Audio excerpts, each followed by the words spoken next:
ചെറിയൊരു മഴ പെയ്താൽ മതി, ഇപ്പോൾ തിരുവനന്തപുരത്തെ റോഡുകളെല്ലാം തോടായി മാറും. ദുർഗന്ധം വമിക്കുന്ന ഈ മലിനജലത്തിലൂടെ ഒഴുകിവരുന്ന വസ്തുക്കൾ കണ്ടാൽ അമ്പരക്കും. വീട്ടിലെയും മറ്റിടങ്ങളിലെ മാലിന്യങ്ങൾ ഒഴിഞ്ഞ പുരയിടങ്ങളിലും ഓടകളിലും തോടുകളിലുമൊക്കെ വലിച്ചെറിഞ്ഞ് മാലിന്യം പ്രശ്നം കാര്യക്ഷമമായി പരിഹരിക്കുന്നവരാണ് നമ്മൾ. കുറ്റപ്പെടുത്തിയിട്ട് കാര്യമില്ല. ഈ മാലിന്യങ്ങൾ എവിടെയെങ്കിലും കളയണ്ടേ? മറ്റു മാർഗങ്ങൾ കാര്യക്ഷമമല്ലാതെ വരുമ്പോഴാണ് ഇത്തരം രീതികൾ ആളുകൾ സ്വീകരിക്കുന്നത്. തലസ്ഥാന നഗരിയിൽ വീണ്ടും മാലിന്യ പ്രശ്നം രൂക്ഷമാവുകയാണ്.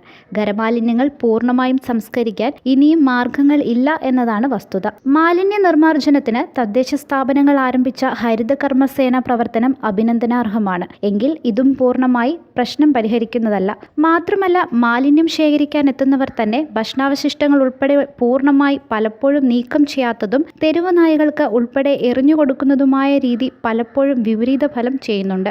ജോലിഭാരം കുറയ്ക്കാൻ ഭക്ഷണാവശിഷ്ടം തെരുവ് നായ്ക്കൾക്ക് കൊടുക്കുമ്പോൾ അവ കൂട്ടമായി ആ പ്രദേശത്ത് തമ്പടിക്കും. തെരുവ് നായകൾ പിന്നീട് പ്രദേശവാസികൾക്ക് തന്നെ ഭീഷണിയാകുന്ന കാഴ്ചയാണ് കാണുന്നത്. സമീപകാലത്ത് സംസ്ഥാനത്ത് തെരുവ് നായകളുടെ ആക്രമണത്തിൽ പരിക്കേറ്റവർ നിരവധിയാണ്. ഇതിൽ കുട്ടികളും ഉൾപ്പെടുന്നു. നായകൾ തിന്നാതെ ബാക്കി വരുന്ന ഭക്ഷണാവശിഷ്ടങ്ങളാകട്ടെ ദുർഗന്ധം വമിക്കുന്ന രീതിയിൽ പ്രദേശത്ത് അവശേഷിക്കുകയും ചെയ്യും. തലസ്ഥാനത്ത് അപ്രതീക്ഷിതമായി പെയ്യുന്ന മഴ ഈ മാലിന്യങ്ങളൊക്കെയും ഒഴുക്കി പലയിടങ്ങളിൽ എത്തിക്കുന്നതും സ്ഥിരം കാഴ്ചയാണ്. മഴ പെയ്തു തോർന്നാൽ റോഡുകളിൽ കാലുകുത്താൻ അറയ്ക്കുന്ന തരത്തിൽ മാലിന്യം വന്നടിയുകയാണ്. ഇവ മൂലം ഉണ്ടാകുന്ന ഗുരുതര ആരോഗ്യ പ്രശ്നങ്ങളും തലസ്ഥാനം അനുഭവിക്കുന്നുണ്ട്. തലസ്ഥാനത്ത് അടുത്തിടെയായി എലിപ്പനി അടക്കമുള്ള പകർച്ചവ്യാധികൾ അധികമായതായാണ് റിപ്പോർട്ട്.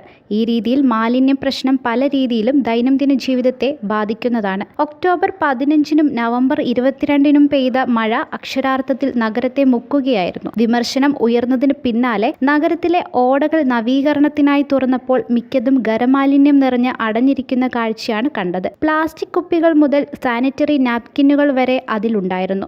ഓടകളിൽ നിന്ന് പുറത്തെടുത്ത നഗരമാലിന്യങ്ങൾ കൃത്യമായി സംസ്കരിക്കുന്നതിൽ അധികൃതർക്ക് വീഴ്ച പറ്റിയിരുന്നു. പല ഓടകളുടെയും കരയിൽ കൂട്ടിവെച്ച മാലിന്യങ്ങൾ അടുത്ത മഴയിൽ ഓടയിലേക്ക് തന്നെ വീഴുകയാണ് ഉണ്ടായത്. ഇത്തരത്തിൽ മാലിന്യ നിർമ്മാർജ്ജനം അടിയന്തരമായി പരിഹരിക്കേണ്ട ഒരു വിഷയമായി മാറിയിരിക്കുകയാണ്. മാലിന്യ സംസ്കരണത്തിന് കൃത്യമായ പ്ലാനുകൾ ഇല്ല എന്ന് കേരളം പോലൊരു വികസിത സംസ്ഥാനത്തിന് പറഞ്ഞൊഴിയാൻ കഴിയില്ല. ലോക നിലവാരത്തിലുള്ള ലോകരാജ്യങ്ങളിൽ നിന്ന് മാതൃക ഉൾക്കൊണ്ട പല പദ്ധതികളും ഉള്ള നമ്മുടെ സംസ്ഥാനത്ത് മാലിന്യ നിർമ്മാർജ്ജനം അത്ര ബുദ്ധിമുട്ടേറിയ കാര്യമായി വരില്ല എന്നതാണ് യാഥാർത്ഥ്യം. അതിനുള്ള പ്ലാനുകൾ എത്രയും പെട്ടെന്ന് തയ്യാറാവണം.